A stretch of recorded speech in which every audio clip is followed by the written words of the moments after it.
mengadili. 1. Menyatakan terdakwa Richard Eliezer Budiang Lumiu terbukti secara sah dan meyakinkan bersalah melakukan tindak pidana turut serta melakukan pembunuhan berencana. Menjatuhkan pidana terhadap terdakwa Richard Eliezer Budiang Lumiu dengan pidana penjara selama 1 tahun dan 6 bulan.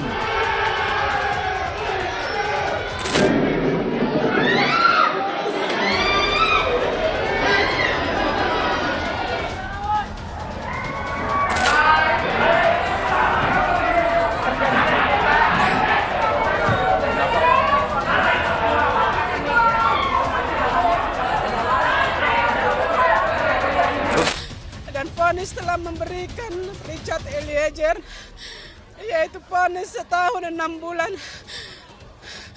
Biarlah almarhum Yosua melihat dari surganya Tuhan. Eliezer dipakai Tuhan menjadi orang yang bertobat, benar-benar bertobat. Jangan hanya di saat terdesak. Ini perkataan seorang ibu kepada Eliezer dan yang mendukung kita semuanya. Eliezer, pakailah, Tuhan yang menghakimi, Tuhan yang melihat. Allah aku almarhum Yosua yang tidak bisa saya peluk lagi. Biarlah dia bersama Tuhan di sorga.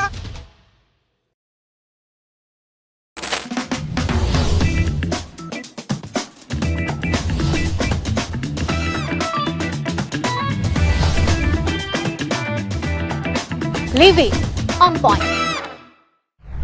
Saudara, bongkar persekongkolan, berani ungkap kebenaran dan juga junjung tinggi kejujuran. Akhirnya Richard Eliezer Budiang Lumiu mendapatkan keadilan. Kemarin vonis hakim menjatuhkan hukuman untuk Eliezer itu 1 tahun 6 bulan penjara. Sudah bersama saya di sini Roni Talapesi, ini adalah kuasa hukum dari Richard Eliezer. Bung Roni. Ya, selamat siang. Kemarin vonis hakim akhirnya 1 tahun 6 bulan penjara. Padahal tuntutan jaksanya itu 12 tahun. Jadi ini tuh sebenarnya surprise yang gak cuma pasti mengejutkan Bung Roni, tapi kita semua. Jadi itu gimana ketika kemudian vonis hakim menjatuhkan 1 tahun 6 bulan penjara, reaksi yang terjadi seperti apa? Ya, tentunya kami di luar ekspektasi ya Mbak Livi. Kami kan tidak muluk-muluk juga tuh kan. Kami berpikir kemarin tuh vonisnya di bawah 5 tahun, tetapi tidak jauh lah angkanya. Tapi ketika membacakan pertimbangan majelis hakim, kami pikir saya pribadi ya, dan bersama teman-teman berpikir bahwa ini kelihatannya vonisnya tinggi.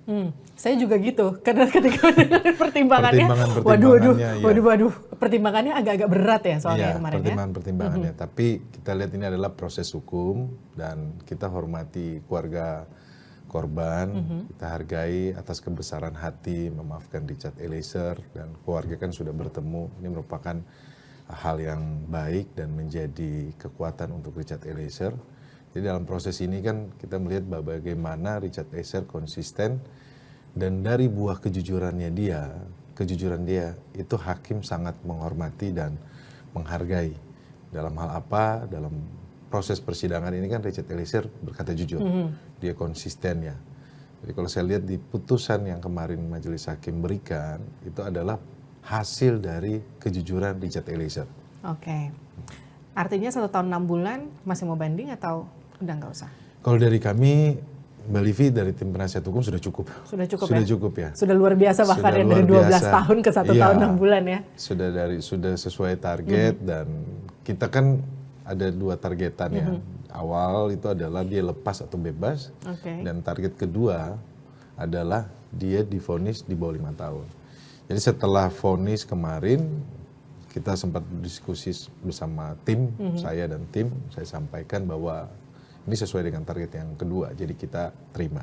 Apa yang terekam di ekspresinya Icat ketika pasca di vonis hakim, ketika dia berdiri kan dia langsung nangis ya. Itu mengharu biru banyak masyarakat yang menonton pasti putusan kemarin. Tapi Icat sempat ngomong nggak sih ketika setelah putusan, terus kemudian ngobrol sama Bang Roni? Ya, soal vonis. Kita semuanya terharu ya Mbak Livi, saya juga pun terharu. Abang juga nangis kan kemarin. Saya lihat kemarin waktu keluar dari gedung. Wah, nangis-nangis. Ini kan perjuangan yang panjang, bagaimana di awal kita lihat Richard Eliezer, bagaimana dia coba untuk bangkit dari rasa ketakutan, dari rasa tertekan, kemudian bagaimana proses penyidikan, penyidik yang bekerja secara profesional, kalau saya bisa bilang Mbak Livi, pagi, siang, malam, mereka tidak lelah bekerja secara maraton, penyidik yang ada di Barreskrim ya. Jadi saya melihat bahwa semua proses dari penyidikan ini semua berperan penting. Kalau saya sedikit bercerita ke belakang bahwa saya waktu mendampingi Richard Eliezer, salah satu penyidik yang memeriksa Richard Eliezer itu sampai memutarkan lagu rohani. Untuk supaya Richard Eliezer tenang. Supaya bisa menceritakan itu semuanya secara tenang. Jadi lagu rohani itu diputarkan agar suasananya tenang gitu. Saya ikut mendampingi kan. Jadi saya lihat bagaimana penyidik ini mereka bekerja keras menjaga marwah kepolisian. Boleh saya seperti katakan seperti itu. Dalam proses persidangan juga saya ikut mendampingi bagaimana kita menghadirkan psikolog, menghadirkan rohaniawan supaya Richard Eliezer mulai bangkit, mulai percaya diri. Dan kalau saya lihat memang latar belakang ini anak baik, anak yang patuh dan taat, kemudian hubungannya sama orang itu baik, dia sopan, hubungan sama, kalau saya lihat sama keluarganya, saya lihat bahwa dia sangat hubungannya hangat ya. Saya mau agak keluar dikit dari soal vonisnya Icat. Saya mau masuk soal personal Abang sebagai lawyer dan juga sebagai Icat sebagai klien. Karena kan kalau saya mengikuti ya, kita ngobrol udah beberapa kali. Dari awal bahkan orang tuanya Icat itu ditempatkan bahkan sampai hari ini di rumah pribadi ya. Iya, di rumah saya. Pribadi. Bahkan setelah kayak, dari Makobrimob kemudian kembali ke Manado, kita juga terima kasih kepada Dankor dan seluruh jajaran bahwa keluarga orang tua dari Eliezer itu di Brimob itu betul-betul dijaga. Kemudian waktu kembali ke Manado ada momen mau Natal, jadi kembali lagi ke Jakarta, stay di rumah saya. Iya. Terus kemudian bolak-balik setiap ke Jakarta, stay-nya di tempatnya Bang Roni. Iya. Emang sedekat apa sih hubungannya? Maksudku gini, kita kan bicara soal klien dan pengacara kuasa hukum ya. Ini kan hubungannya profesionalitas kedua belah pihak. Tapi kalau saya ngelihat ini lebih kayak hubungan keluarga. Karena bagaimana bahkan ketika momen mau Natal ya, kita sempat ketemu juga, mereka bahkan diajak belanja, jalan-jalan gitu. Ini saya mikir ini lawyernya kok bisa terbalikan ya, mengentertain kliennya begitu. Iya, itu hubungan kayak apa sih hubungan antara kalian? Bukan dalam arti belanja itu dalam suasana yang tetap kita dalam suasana ini kan tragedi ya, bukan hal yang gampang juga kan untuk keluarga menjalani. Tapi ada momentum Natal di situ. Ada momentum Natal, saya ya seperti keluarga Mbak Livi, karena saya bersama istri pengennya bahwa keluarga ini dekat dengan kita gitu loh. Satu sisi memang kita sedang berjuang, tetapi ada sisi lain nilai kekeluargaan itu harus tetap erat. Jadi kita seperti keluarga. Dan saya juga sama Richard sudah kayak adik saya sendiri. Karena saya lihat bagaimana Richard menganggap saya sebagai kakak dan saya melihat dia sebagai adik. Jadi secara natural saja Mbak Livi. Jadi kita lihat bahwa ini sebenarnya bagaimana ya. Karena kita berdoa sama Tuhan. Saya bilang sama Icat, kamu ini dibantu sama banyak orang baik loh. Karena apa? 2 orang tua kamu, 2 orang banyak. Sehingga kita dipertemukan sama orang-orang baik. Ketemu sama Romo Magnis, ketemu sama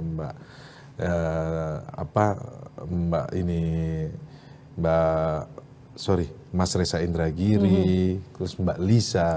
Nah, ini merupakan terus Albert Aris, terus ketemu sama teman-teman yang di tim penasihat hukum yang membantu di persidangan. Dan saya lihat bahwa ini adalah proses bagaimana cara Tuhan membantu Richard Eliezer. Karena apa? Karena doa orang banyak. Karena doa orang banyak. Nah, bicara soal doa orang banyak kan saya juga melihat bagaimana respon masyarakat, dukungan masyarakat buat Icat, buat Eliezer. Sebanyak itu dukungan buat Eliezer. Ketika pertama kali megang kasusnya, pernah nggak sih kepikiran ini kasus yang pasti penuh tekanan, tapi tidak terbayangkan bahwa dukungan masyarakat sebegitu luar biasanya buat seorang Eliezer? Betul Mbak Livi, saya awal mendampingi ini kan ya manusia biasa, ada ketakutan juga Mbak, bagaimana. Tetapi ketika saya mendampingi Icat, kemudian saya ngobrol, saya melihat bahwa anak ini memang perlu dibantu. Dia posisi yang lemah, dalam arti apa kan, situasinya kan, karena pangkat paling rendah. Kemudian kan saya ada beberapa teman juga kasih masukan, sudah nggak usah pegang, nah perkara ini. Perkara ini kan perkara yang ruwet gitu loh. Jadi hampir nggak mau megang. Nggak, ada masukan. Tapi ketika saya bertemu lagi sama Richard, hati kecil saya kayak, ini anak saya nggak bisa tinggalin gitu. Nggak mungkin saya tinggalin, jadi saya harus dampingi dia. Nah terus proses interview dengan psikolog, kan psikolog itu Mbak Livi bisa ngelihat kalau ini orang bohong apa enggak kan. Psikolog klinis itu Mbak Lisa. Jadi pas ngobrol sebelum penyidikan berjalan, saya minta Mbak Lisa untuk analisa bahwa apakah Richard ini betul-betul jujur atau tidak, atau saya ini karena perasaan saya aja. Saya bilang Mbak secara profesional. Kemudian setelah keluar setelah pemeriksaan asesmen, saya ngobrol, saya turun nganter beliau turun lewat pakai lift sama Mbak Lisa, terus ngobrol, Mbak ini sebenarnya bagaimana Richard jujur, kamu bantu dia. Ya itu setelah itu mulailah saya bersama rekan saya Roman, itu berdua aja, belum lawyernya, belum setim full ya begini ya. Nah, itu kita dampingi kita bagaimana meyakinkan Richard untuk dia siap menjalani, dan saya lihat bahwa perubahannya dari yang kalau boleh saya katakan Mbak Livi dari minus sebenarnya, dari yang ketakutan, tertekan, terus ngelihat orang aja dia ketakutan gitu loh. Kemudian dari proses itu saya lihat bagaimana dia mulai bangkit. Itu buat saya hal yang baik, dan saya sebagai pengacara profesional, saya belajar banyak dalam kasus ini. Satu sisi adalah tentang advokasi, tentang hukum, tetapi ada sisi lain tentang kemanusiaan. Di sisi kemanusiaan ini yang saya lihat bagaimana seorang anak muda yang dia dalam masalah yang sangat sulit, kemudian dia bagaimana berusaha untuk dia bangkit. Satu sisi dia mikirin keluarganya bagaimana, kemudian kan tunangannya seperti apa. Ada kekhawatiran bahwa nanti ada apa-apa dengan keluarganya. Tetapi ya sekali lagi Mbak Livi, semuanya proses ini berjalan lancar di tingkat kepolisian. Karena saya lihat waktu itu Polri memang semangatnya satu, bahwa untuk menyelesaikan perkara ini supaya sampai ke persidangan. Kalau kemarin kan pasca putusan kita lihat antusiasme masyarakat pengunjung yang datang ke PN Jaksel itu kan luar biasa. Sampai kemudian Richard itu harus dievakuasi sama LPSK sama Jaksa juga ya kemarin itu ya. Itu apa yang terjadi? Memang itu lazim dilakukan nggak sih? Atau memang karena fenomenanya luar biasa aja? Iya, ini fenomena sebenarnya saya bilang. Jadi gerakan masyarakat yang bisa datang ini gerakan sosial, civil society kalau saya bilang. Mereka bisa datang dengan sukarela, datang untuk mendukung Richard Eliezer. Apalagi ibu-ibu, emak-emak, saya aja ditarik-tarik. Lengan saya juga, saya bilang kok ini emak tangannya kuat juga gitu. Tapi ya ini kami berterima kasih banyak atas dukungan dari semua masyarakat luas, publik yang mendukung, yang datang ke persidangan, yang mendukung melalui sosial media, kemudian tangan-tangan yang kita tidak tahu bahwa ikut juga mendukung proses ini. Ya, saya mewakili keluarga dan Richard Eliezer mengucapkan banyak terima kasih bahwa keadilan itu benar-benar hadir di muka persidangan dan dirasakan oleh keluarga Richard Eliezer, terutama Eliezer. Alhamdulillah, saya tidak tahu mengapa hati saya bergembira dan bersyukur setelah membaca vonis hakim atas Eliezer ini. Karena begini, saya melihat hakim itu punya keberanian. Hakim itu objektif membaca seluruh fakta persidangan dan dibacakan semua. Yang mendukung Eliezer, yang memojokkan Eliezer, semua dibaca, suara-suara masyarakat didengarkan, rongrongan yang mungkin ada untuk membuat putusan tertentu tidak berpengaruh kepada hakim, sehingga saya lihat putusannya menjadi sangat logis, tentu menurut saya berkemanusiaan, ngerti denyut-denyut kehidupan masyarakat, kemudian progresif juga. Sehingga saya melihat para hakim ini adalah hakim-hakim yang bagus di antara banyak hakim yang memang juga bagus kalau tidak menangani kasus-kasus yang biasanya penuh tekanan menjadi tidak bagus. Tapi kalau ini tidak terpengaruh oleh public opinion, tetapi dia memperhatikan public common sense hakim ini. Oleh sebab itu, konstruksi putusannya sangat bagus, ilmiah, tidak jadul. Banyak loh hakim yang sampai hari ini kalau nulis putusan tuh pakai bahasa-bahasa Belanda, strukturnya pakai Belanda. Ini enggak, ini modern, bisa difahami dan sulit untuk dibantah perspektif yang digunakan. Narasinya modern juga. Oleh sebab itu saya mengucapkan syukur alhamdulillah. Saya tidak ingin mempengaruhi karena ini pengadilan apakah Eliezer dan yang lain-lain mau naik banding atau apa, tetapi saya melihat putusan hakim ini hebat.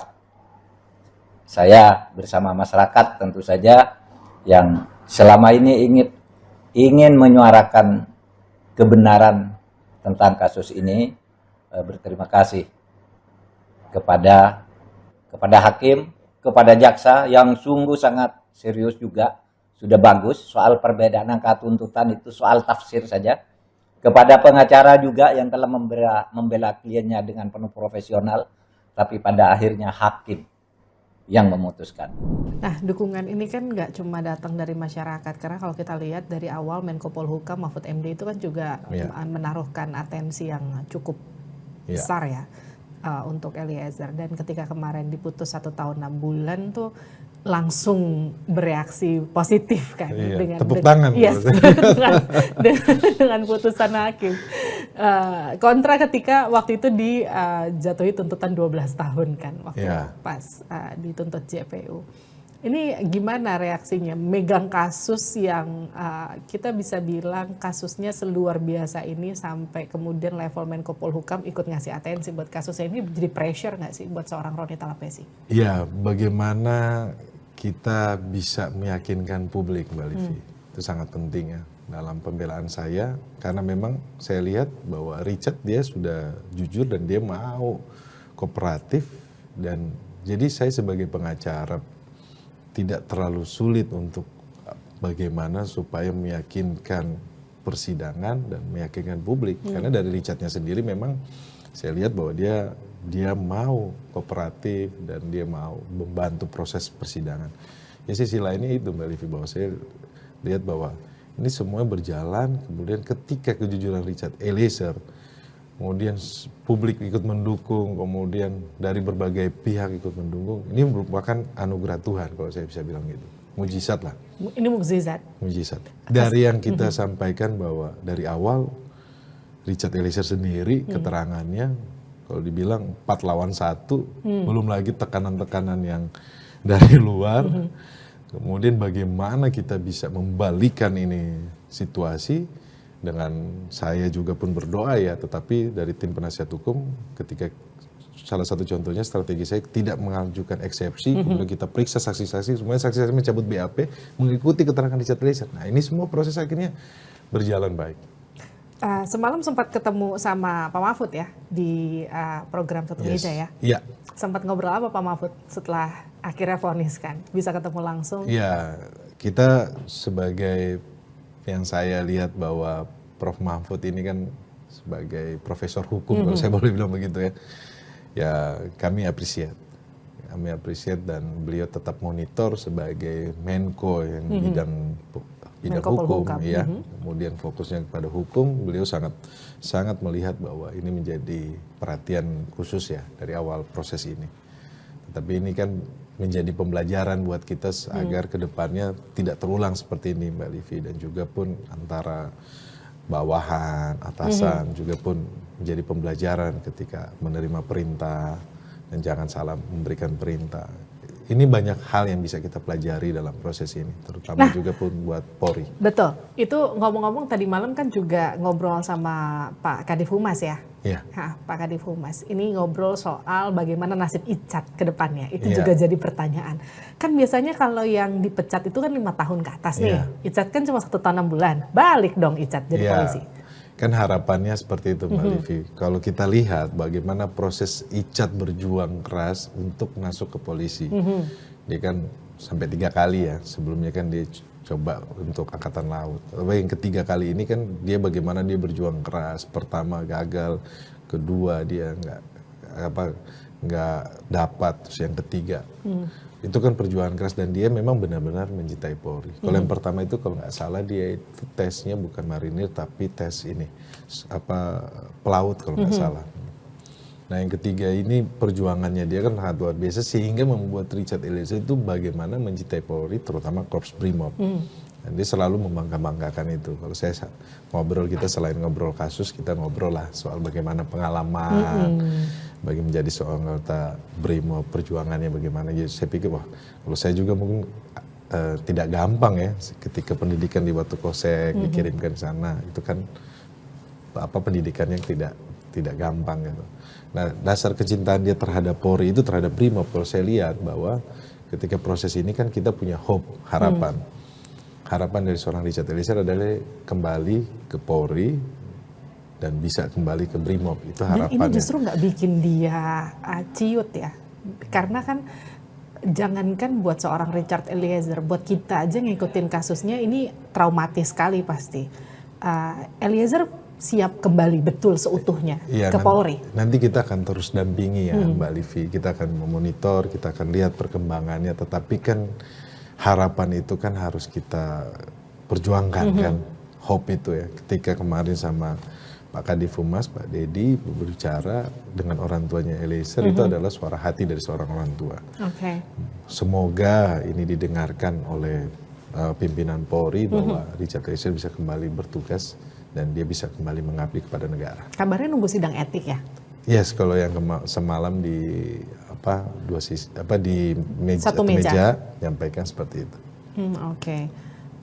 Artinya sidang etiknya akan berjalan setelah selesai masa tahanan 1 tahun 6 bulan atau di Saya tidak tahu ya masalah teknis internal ya. Tentunya kita akan menunggu dan kita ya berharap Mbak Livi. Tapi segala sesuatunya kan kewenangan dari Polri dan saya selaku penasihat hukum dari Richard Eliezer, saya yakin bahwa tentunya Polri akan memberikan menjalankan ini dan memberikan sesuai dengan ketentuan dan peraturan yang berlaku. Bapak Ibu Icat justru mendukung Icat kembali jadi polisi atau justru ada khawatir karena lebih baik udahlah nggak usah jadi polisi lagi?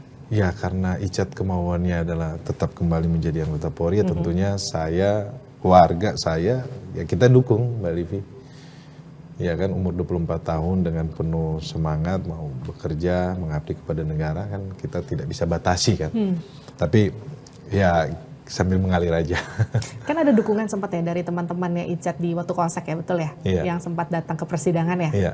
Nah itu sempat ngobrol-ngobrol apa tuh sama Icat? Ada nggak sih obrolan mereka sempat bisa ketemu dan ngobrol? Mereka nggak sempat bertemu. Nggak sempat ketemu. Nggak sempat bertemu tapi Richard tahu bahwa mereka hadir. Saya sampaikan. Itu membuat semangat buat Icat. Semangat buat Icat ya luar biasa. Itu satu angkatannya Richard di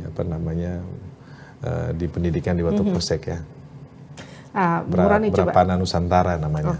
Ini kita bicara soal agak menyerempet sedikit soal tekanan dan juga soal input karena kan kalau kita bicara ini kan kasus ini bikin mau nggak mau bikin keterbelahan di tengah masyarakat, ya nggak sih? Ada yang ngerasa Icat itu nggak salah, ada juga yang ngerasa Icat itu juga salah dan semacamnya gitu. Karena Bung Roni sendiri kan ngelihatnya sebagai kuasa hukum ada nggak tekanan yang justru mengarahkan ke arah yang lebih baik? Roni ini kurang, ini tambahkan ini kayaknya poin ini kurang untuk meringankan Icat atau justru sebaliknya? Ya kita tentunya kerja tim ya. Kalau dalam situasi ada yang berpendapat pro kontra silakan saja.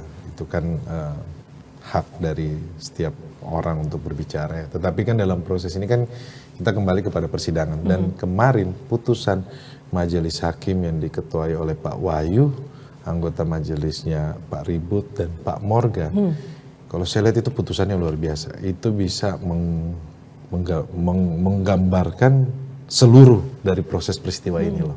Putusan itu jadi putusan yang adil sekali kalau saya bilang. Karena kalau saya lihat kalau putusannya jadi kemarin tuntutan itu jadi nggak berarti gitu karena semuanya dengan tuntutan. Karena kalau kita lihat kan terkait kayak eksekutor itu nggak ada. Karena saya dari awal kan saya sampaikan bahwa eksekutor itu tidak ada dalam fakta persidangan.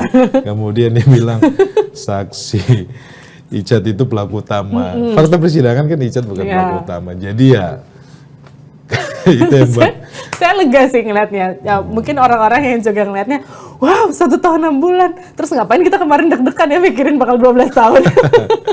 ya, tetapi kan dalam pledoi saya itu dan tim kami sampaikan bahwa terkait dengan tugas dan fungsi dari rekan-rekan jaksa penuntut umum, kami menghargai dan kami menghormati. Ini kan berbeda pandangan.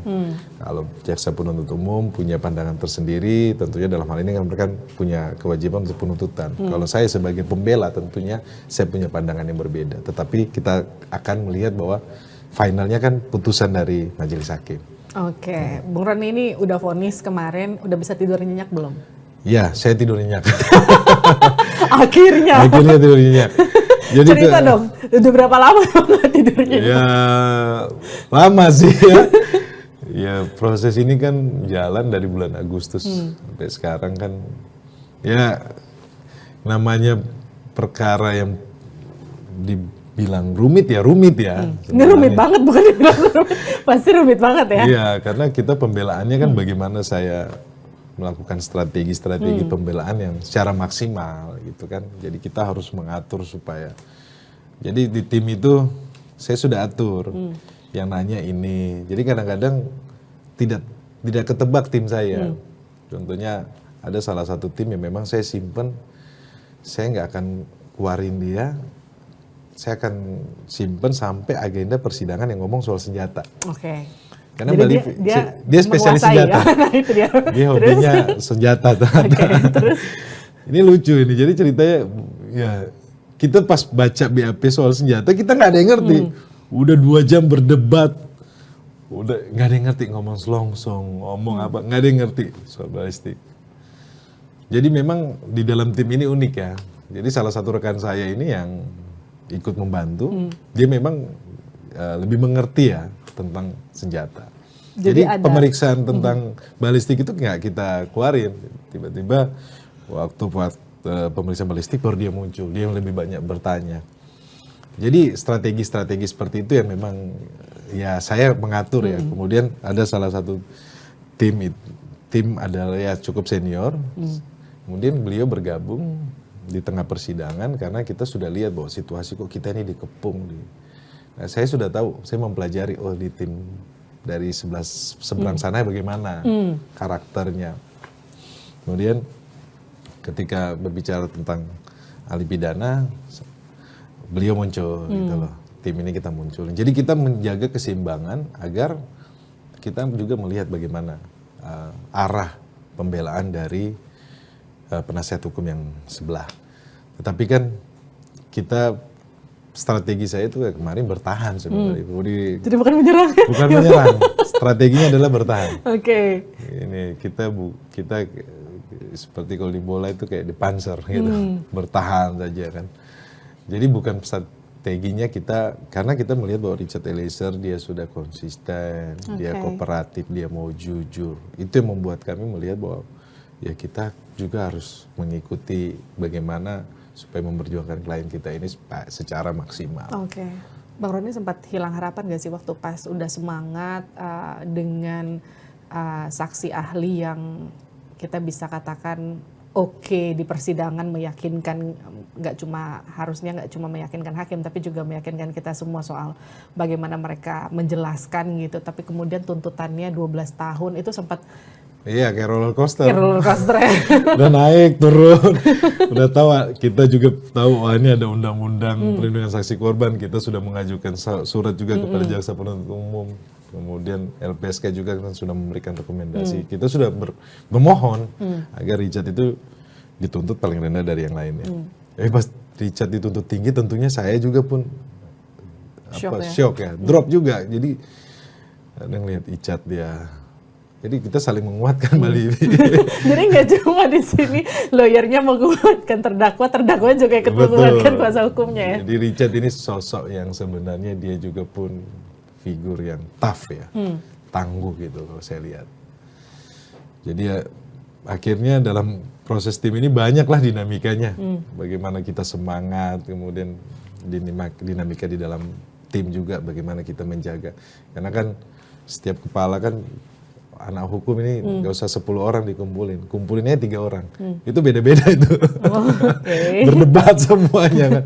Jadi bagaimana saya sebagai koordinator tim, sebagai ketua tim menjaga tim ini supaya tetap solid gitu loh. Perdebatan-perdebatan yang timbul, diskusi-diskusi yang tajam itu membuat pembelaan kita bisa maksimal. Oke, Bang Roni, kasus Richard ini kan akan jadi pintu masuk kalau masyarakat bilang kembalinya keadilan di ranah hukum di Indonesia. Ini jadi pintu masuk juga bahwa seorang GC itu patut diperhitungkan loh. Betul. Kejujurannya. Kejujuran itu akan berbuah keadilan. Paling tidak ini yang diajarkan dalam persidangan yang dihadirkan oleh Anda dan juga Richard Eliezer. Ini akan jadi pintu masuk atau justru jadi ini pintu penutup buat kalau Anda sendiri melihatnya udahlah pusing, udah nggak mau lagi nanganin kasus kayak gini, atau justru ini jadi trigger bahwa oke, kita akan start dengan kasus seperti ini mungkin buat orang-orang yang nggak beruntung lainnya. Di awal saya muncul di publik, saya sampaikan kita akan memperjuangkan jalan menuju keadilan untuk Richard Eliezer. Oke. Proses ini bagaimana kita berjuang ya. Di akhir penutup, divonis, ternyata jalan keadilan itu ada. Jadi jalan menuju keadilan untuk Richard Eliezer itu ada. Jadi bicara soal vonis Richard Eliezer, ini menggambarkan bahwa keadilan untuk orang yang lemah, orang yang tidak berdaya, untuk masyarakat kecil, itu ada. Selama kita memperjuangkan dengan tekun. Berani juga ya. Berani, tekun, memperjuangkan, dan kita fokus untuk pembelaan. Jadi kan jangan ini kliennya begini, ini kita melenceng ke sini, melenceng ke sana. Jadi kliennya nggak keurus. Iya, benar. Ini jadi pembelajaran juga supaya ya kita sebagai buat rekan-rekan saya yang sesama advokat tentunya kan kita belajar banyak lah. Saya tidak bicara bahwa saya hebat, saya ini tidak, tapi dalam proses ini banyak hal yang kita bisa petik bersama, positifnya ya. Nah, kalau terkait dengan tuntutan tersebut ya sudah, kita berjuang, kemudian ya berbeda pandangan kan sama jaksa penuntut umum kan. Kaget-kaget juga ketika ada perskon kok Richard sebagai pelaku utama padahal fakta persidangan tidak. Kok dibilang dia bukan justice collaborator, kok fakta persidangan tidak. Terus bilang yang menembak kepala. Waduh, kok yang menembak kepala Richard? Ini kan berbeda sekali nih. Tapi kita positif aja lah, kita optimis lah. Optimis. Jadi jaksa mengakui bahwa dia ada dilema yuridis, bahwa kemudian vonis ini kan kita lihat Mbak Livi bahwa harapannya kan tentunya jaksa tidak mengajukan banding. Kan ada di peraturan internal juga di kejaksaan, kemudian saya bacakan ya, saya juga riset bahwa di peraturan kejaksaan itu adalah di dalam Pedoman nomor 24 tahun 2021 penanganan perkara tindak pidana umum ya, di huruf N itu menjelaskan bahwa terkait dengan keadaan bersifat atau pemenuhan rasa keadilan di masyarakat. Jadi jaksa dalam hal melakukan banding, mereka juga akan melihat bahwa bagaimana rasa keadilan yang ada di masyarakat. Ya itu ya, seperti kalau melihat bahwa kejaksaan harus bersikap secara adil, kemudian bagaimana hukum itu tidak hanya tumpul ke atas tapi tajam ke bawah. Ya, di momen ini, momen hukum, momental ya, momen peristiwa hukum ini kita mau lihat juga bagaimana sikap dari teman-teman dari jaksa, dan saya yakin mereka akan melihat hal itu, bagaimana rasa keadilan yang ada di masyarakat. Ngomong-ngomong, LPSK tuh masih akan melindungi Richard sampai kapan ya? Iya, saya dapat informasi selama proses ini dan kemudian mereka akan mengevaluasi apakah tetap nantinya ada potensi-potensi gangguan, mereka bisa mendampingi terus. Nah, ngomongin potensi gangguan tuh kalau dulu kan masih sebelum vonis nih, sekarang udah selesai vonis. beneran nggak ada teror sama sekali? Ya kita tetap waspada Mbak Livi, dan kita tetap ini bahwa kita percayakan bahwa institusi Polri kan, tadi kalau semalam Mbak Livi bahwa Pak Dedi sudah sampaikan, Pak Kapolri sudah dengan tegas kan menyampaikan bahwa kan tidak ada yang harus bersikap bagaimana menjaga institusi marwah Polri. Ya kita percayakan bahwa Richard Eliezer ini kan dia sebagai anak muda yang mau bertobat, mengakui kesalahan, kemudian membantu proses penyidikan ini semua berjalan lancar, semua orang terlibat ya, sehingga proses ini berjalan lancar sampai bisa terbuka seperti ini persidangan. Dan kemudian bagaimana kita lihat bahwa citra dari institusi Polri sekarang sudah mulai semakin membaik. Harapan kami kan Polri selalu dipercaya oleh masyarakat. Ini pertanyaan terakhir untuk Anda. Ini sebenarnya di luar konteks Anda posisinya sebagai kuasa hukum. Tapi ini pasti masyarakat juga bertanya-tanya. Karena kan kalau kita lihat Richard Eliezer ini kan yang juga menarik itu bukan cuma seorang kasusnya, dia seorang GC, tapi juga soal ada sosok Ling-Lingnya yang kemarin ketika habis tuntutan 12 tahun, kemudian dia menyatakan bahwa saya meminta menunggu, tapi kalau misalnya pun tidak bisa pun tidak dipaksa, itu kan sempat bikin mengharu biru di tengah masyarakat juga. Dan yang jadi pertanyaan saya ini sekarang vonisnya 1 tahun 6 bulan. Ling-Ling sempat ngomong apa sama Bang Roni? Ya kemarin kan ketemu sama saya, dia bilang terima kasih Bang. Iya terima kasih. Kan saya ketemu sama orang tua juga mengucapkan terima kasih. Saya terharu juga bahwa perjuangan kita selama ini dijawab oleh Tuhan gitu kan, melalui orang-orang baik. Saya bilang seperti itu Mbak Livi. Ya, itu juga tentu jadi harapan kita semua setelah menyaksikan drama panjang ini dari Agustus kemarin. Dan yang paling terpenting Mbak Livi, kita itu sangat apresiasi kepada majelis hakim yang memimpin persidangan ini. Mbak Livi tahu kan, jadi 3 majelis ini memimpin persidangan 5 terdakwa setiap hari kan. Bagaimana prosesnya, lika-likunya kan. Itu maraton non-stop. Kita aja capek nonton ya, apalagi mereka yang melakukan. Apalagi mereka apalagi sidang. Saya sidang saja untuk 1 terdakwa. 1 terdakwa aja kita ya. Pusing untuk baca berkas, apalagi untuk 5 terdakwa. 5 terdakwa ini kan 3 majelis yang megang kan. 3 orang ya. 3 orang yang memegang perkara ini kan. Pak Wahyu, Pak Ribut sama Pak Morgan, saya angkat topi. Luar biasa. Tapi ini bagaimanapun sudah vonis, artinya sudah bisa sedikit istirahat lebih nyenyak, meskipun nanti kita masih akan nunggu apakah jaksa akan mengajukan banding atau enggak, meskipun kita harapannya udah selesai lah ya. Kira-kira ya. Melalui kesempatan baik ini di Livi On Point, saya harapkan bahwa jaksa penuntut umum tidak banding. Tidak banding, biar semuanya tenang. Kita memohon. Terima kasih Bang Roni Talapesi telah bergabung bersama kami di Livi On Point. Salam untuk ibu dan bapaknya Ica. Salam disampaikan. Sehat-sehat selalu. Itu dia tadi perbincangan saya. Kita ketemu lagi di Livi On Point selanjutnya. Sampai jumpa.